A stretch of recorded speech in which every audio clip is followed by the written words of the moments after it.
సహకరించి మా అక్కను ముందుకు పంపించినందుకు పేరు పేరున ధన్యవాదాలు తెలియజేసుకుంటున్నా. నాగరాజన్న గారు, మీరు చాలా సపోర్ట్ చేసి మా అక్కని ఈ రోజు ఇంత ముందుకు తీసుకొచ్చి ప్రతి విలేజ్ లో పరిచయం మేటర్లో చేసినందుకు మరీ మీకు పేరు పేరున ధన్యవాదాలు.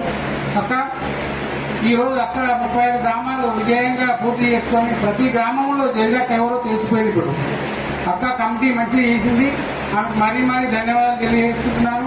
రాత్రి అనకుండా పౌలు అనకుండా ఉదయం సాయంత్రము ప్రతిరోజు నాకు ఫోన్ చేసి కూడా ఆలోచన చేసి ఈ ఊర్లో ఏ కమిటీ చేస్తే మనం పోస్ట్ తీసుకున్న తెల్లారి నుంచే బీసీలకు ఎక్కడ ఏ అన్యాయం జరిగినా మనం ముందుండి పోరాటం చేస్తేనే బీసీలకు అర్థము, మనల్ని నమ్ముతారు, బీసీలను నమ్ముతారు.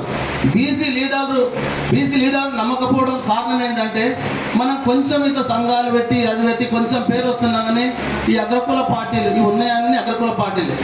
మొన్న బీజేపీ పార్టీ బీసీకి రాష్ట్ర అధ్యక్షులు ఇస్తారని చెప్పి ఎంతో గొప్ప చెప్పురు బీజేపీ పార్టీ. ఇప్పుడు ఓసీకి ఇచ్చారు అధ్యక్షుని పదవి. ఏ పార్టీ చూడు మన బీసీలకు ఎవ్వరు సపోర్ట్ చేయరు, ఎవరు అధ్యక్షుని పదవి వేయరు. ఇప్పుడు కాంగ్రెస్ మన జయజక్క గారికి అదేవిధంగా అక్కకు ఫస్ట్ పోస్ట్ ఇచ్చేటప్పుడు వరలక్ష్మి అక్క దొరికొచ్చింది వాళ్ళ ఇంటికాడ. పోస్ట్ ఇచ్చేటప్పుడు అక్క చేస్తుందా చేయదా అని అంటే కొంచెం ఏంటంటే నాకు అంత డౌట్ ఉండేది. ఆమెను అందరికొద్ది ముందు అన్ని గ్రామ కమిటీలు వేసి విజయోత్సవ సభ పెట్టుకున్నందుకు ఆమెకు ప్రత్యేకంగా కృతజ్ఞతలు తెలుపుకున్నా.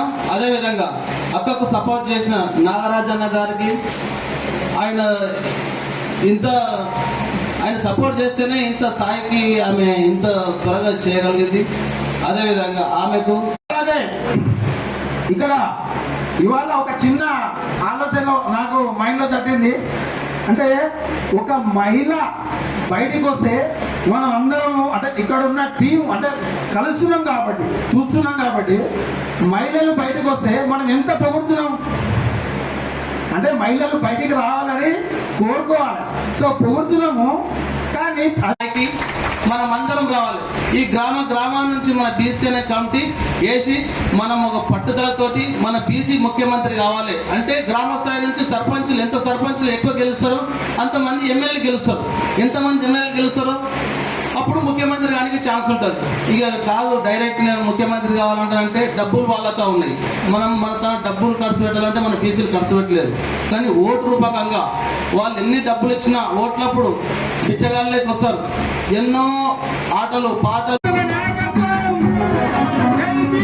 నాయకత్వం